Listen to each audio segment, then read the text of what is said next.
प्रभु यीशु ख्रीस्त में मेरे प्यारे भाइयों और बहनों, हर दिन छोटे छोटे कदमों के साथ अपने परमेश्वर के हाथ पकड़े हम स्वर्ग की ओर अग्रसर हो रहे हैं। हो सकता है मुश्किलें आए, निराशाएं आए, गड्ढे आए, लेकिन हमें इस बात का सुकून होता है कि हम जिस व्यक्ति का हाथ पकड़े हैं वह हमारा सृष्टिकर्ता है, हमारा रचयिता है। इसी ढारस के साथ हम सारे दुखों को झेलते हुए एक अनंत शांति के साथ आगे बढ़ रहे हैं। यीशु के पीछे चलना सच में कितना आसान है।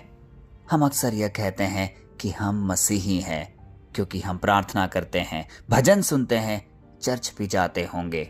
लेकिन अगर आज यीशु हमारे सामने खड़े होकर वही सवाल पूछे, क्या तुम सच में मेरे पीछे चलना चाहते हो, तो हम क्या बिना सोचे, बिना रुके हाँ कह पाएंगे? शायद हमारे मन में थोड़ा संशय हो, क्योंकि हमारी राह पापों से गुजर रही है, क्योंकि हम अपने दिनचर्या में कई गलत काम अंजाम देते होंगे। इसी के कारण हम एक पूर्ण हृदय से हाँ ना कह पाए। आज वचन हमें यह सिखा रहा है कि यदि हमें परमेश्वर के साथ कदम से कदम मिलाकर चलना है तो हमें आखिर क्या करना होगा। आइए इस राज को जाने जो कि हमें लूका के सुसमाचार में अध्याय 9 पद संख्या 23 में बताया जा रहा है। वचन यह कहता है, यदि कोई मेरे पीछे आना चाहे तो अपने आप का इनकार करे और प्रतिदिन अपना क्रूस उठाए हुए मेरे पीछे हो ले। प्यारे भाइयों और बहनों, यह कथन कब कहा गया था? यह बात यीशु ने उस समय कही जब उन्होंने अपने चेलों से पूछा, लोग मुझे क्या कहते हैं? जवाब कई आए और फिर यीशु ने दोबारा पूछा, तुम मुझे क्या कहते हो? इसके जवाब में पतरस ने कहा, आप परमेश्वर के पुत्र हैं। और ठीक उसके तुरंत बाद यीशु ने बताया कि उन्हें दुख उठाना होगा, ठुकराया जाना होगा और फिर मर जाना होगा। शायद चेले इस उत्तर के लिए तैयार नहीं थे, क्योंकि जब पतरस ने कहा कि आप परमेश्वर के पुत्र हैं तो हो सकता है कि उनके मन में कई अलग विचार चल रहे हो कि उन्हें सुख, समृद्धि, हो सकता है शांति का भरपूरता उन्हें मिले। लेकिन जब चेलों को यह पता चला कि उनका जीवन मरण और क्रूस तक पहुंचने वाला है तो वह शायद सदमे में पहुंच गए। चेले शायद एक विजयी राजा की उम्मीद कर रहे थे, पर यीशु ने उन्हें क्रूस की बात कह दी और फिर उन्होंने कहा, अगर कोई मेरे पीछे आना चाहे तो उसे भी क्रूस उठाना होगा। प्यारे भाई और बहनों, आज कई लोग जब हम कहते हैं कि हम मसीही हैं, हम ख्रिस्तीय हैं, तो सोचते होंगे कि स्वर्ग का द्वार हमारे लिए ऑटोमेटिक खुला हुआ है। चाहे हमारे कर्म कैसे भी हो, परमेश्वर हमें बचाएगा, वह हमें पापों से मुक्त करेगा और हमारा स्वर्ग जाना तय है। लेकिन आज वचनों के द्वारा यीशु हमें सिखा रहे हैं कि यदि आज हम सच्चे रूप में उनके साथ चलना चाहते हैं, हम अपने आप को मसीही कहकर पुकारते हैं, तो हमें अपने दुख उठाने होंगे, हमें क्रूस उठाना होगा, हमें पाप से मुक्त होना पड़ेगा। क्योंकि आज वचन दो बातों को चिन्हित कर रहा है।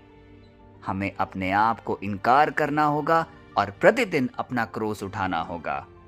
अपने आप का इनकार का क्या तात्पर्य है? इसका मतलब खुद से नफरत करना नहीं है। इसका मतलब है अपने स्वार्थ को पीछे रखना, दूसरों के बारे में सोचना। आज हम अमूमन क्या चाहते हैं? हमें आराम वाली जिंदगी मिले, अपनी मर्जी करने का ठिकाना मिले, अपना फायदा, अपना राह, अपनी पहचान। लेकिन यीशु आज हमसे कह रहे हैं, अगर मेरे पीछे आना चाहते हो तो मैं को थोड़ा पीछे करना होगा। जब भी हमें गुस्सा आता है और हम चुप रहना चुनते हैं तो वह अपने आप को इनकार करना है। जब बदला लेने का मन हो, मन में द्वेष और गुस्सा भरा हो, पर फिर भी हम माफ करने को चुनते हैं, वह अपने आप को इनकार करना हुआ। जब झूठ बोलकर फायदा मिल सकता है, बड़े पदों पर जाया जा सकता है, पर फिर भी हम सच बोलने को स्वीकारते हैं, वह अपने आप को इनकार करना हुआ। प्यारे भाई और बहनों, इस तरीके से हम परमेश्वर के साथ चल सकते हैं, क्योंकि दूसरे दृष्टांत में वो कहते हैं, प्रतिदिन अपना क्रूस उठाए। ध्यान दीजिए, यीशु ने कहा प्रतिदिन। इसका मतलब सिर्फ रविवार को ही नहीं, सिर्फ 40 के दिनों में ही नहीं, हर दिन। क्रूस क्या है? क्रूस दर्द का प्रतीक है, बलिदान का प्रतीक है, आज्ञाकारिता का प्रतीक है। और यदि वह क्रूस हमारे साथ रहेगा तो हम परमेश्वर के साथ एक जुड़ाव महसूस कर पाएंगे। मन में यह सवाल उठ सकता है कि हमारा क्रूस आखिर क्या हो सकता है। शायद घर की जिम्मेदारियां, शायद बीमार माता पिता की सेवा, शायद कठिन नौकरी, शायद गलत समझे जाना, या कोई आर्थिक संघर्ष जिससे हम गुजर रहे हैं। कई बार हम यह कहते हैं, हे प्रभु, यह क्यों, मैं ही क्यों, कब तक मैं ही। लेकिन शायद वही आपका क्रूस है और यीशु आज हमसे कह रहा है, उसे उठाओ, भागो मत, टालो मत। इन 40 काल के समय में हमें यही याद दिलाया जा रहा है, यीशु ने क्रूस से कभी भी भागा नहीं। गेत्सेमनी में उन्होंने कहा, हे पिता, यदि हो सके तो यह कटोरा मुझसे टल जाए, तो भी मेरी नहीं तेरी इच्छा पूरी हो। यही है असली आज्ञाकारिता, यही है असली शिष्यत्व। प्यारे भाइयों और बहनों, इस वचन में हमें एक और महत्वपूर्ण बात बताई जा रही है। यीशु जब कहते हैं, यदि कोई मेरे पीछे आना चाहता है, इसका मतलब यह कोई मजबूरी नहीं है, हमें जोर जबरदस्ती से कोई आगे नहीं बढ़ा रहा। यह एक पूर्ण हृदय का एक चुनाव है जो हम अपने स्वतंत्र मन और हृदय से करते हैं। पर जब आप ये चुनाव कर बैठते हैं तो रास्ता अचानक आसान सा दिखने लगता है। हम अकेले नहीं होते क्योंकि परमेश्वर हमारे साथ साथ चलता है। ठीक इस प्रार्थना सभा के साथ हमें कोई जोर जबरदस्ती नहीं करता कि हम परमेश्वर के वचनों को सुने, इस प्रार्थना सभा के भागी बने। लेकिन हम जानते हैं कि जो वचन हम हर दिन सुन रहे हैं उससे हमारा जीवन पोषित हो रहा है, हमारा आध्यात्मिक रूप बदल रहा है। इसलिए हम एक जुड़ाव महसूस करते हैं। क्रूस उठाना दर्द दे सकता है, पर उसी रास्ते पर पुनरुत्थान की एक सुनहरी कहानी लिखी गई है। अगर हम सिर्फ आशीष चाहते हैं पर बलिदान नहीं, तो हम अधूरी राह पर हैं। प्यारे भाई और बहनों, आज का वचन का संदेश स्पष्ट है।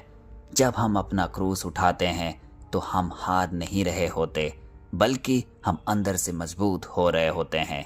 हमारे अंदर एक सहन शक्ति उत्पन्न हो रही होती है कि चाहे दुनिया हमें कितने भी सितम करे, हम कितनी भी विपरीत परिस्थितियों से गुजरे, हम नहीं थकेंगे, हम नहीं गिरेंगे।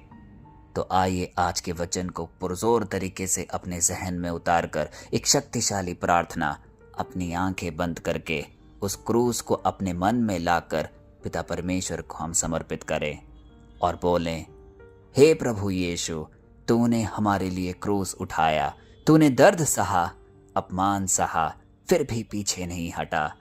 आज हम ये स्वीकार करते हैं कि कई बार हम आसान रास्ता चुनने निकलते हैं।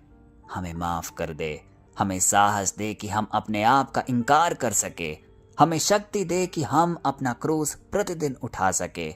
जब हम थक जाएं, हमें संभाल, जब हम गिर जाएं, हमें फिर से उठा दे, जब हम डरे, हमें याद दिला तो हमारे साथ हमेशा बना हुआ है। आज हर सुनने वाले को इसी क्षण अपना स्पर्श महसूस करने दे। हमारे जीवन में किसी भी प्रकार की बीमारियां, तनाव, मुश्किलें या परेशानियां हो, वह सब आपके सामर्थ्य नाम से दूर हो जाए। हम आपको आज महसूस कर सके और अपना क्रूस उठाने के लिए तैयार हो सके। हमारे घरों में आशीष प्रदान कर, हमारे परिवार के हर एक जन को अपने हाथों से चंगाई प्रदान कर। आपके सामर्थ्य नाम पे ये सारे निवेदन हम करते हैं, आमीन। प्यारे भाई और बहनों, याद रहे, यीशु के पीछे चलना भीड़ का हिस्सा बनना नहीं है, यह एक गहरा रोज का फैसला है। आज से जब हम सुबह उठे तो यह कहें, हे प्रभु, आज मैं अपना क्रूस उठाऊंगा, आज मैं तेरे पीछे पीछे चलूंगा। शायद लोग ना समझे, शायद रास्ता कठिन दिखे, पर याद रखिए, क्रूस के बाद ही खाली कब्र है, दर्द के बाद ही विजय है। इस 40 काल में हमें सिर्फ त्यागी नहीं बल्कि सच्चा अनुसरण करना सीखना है।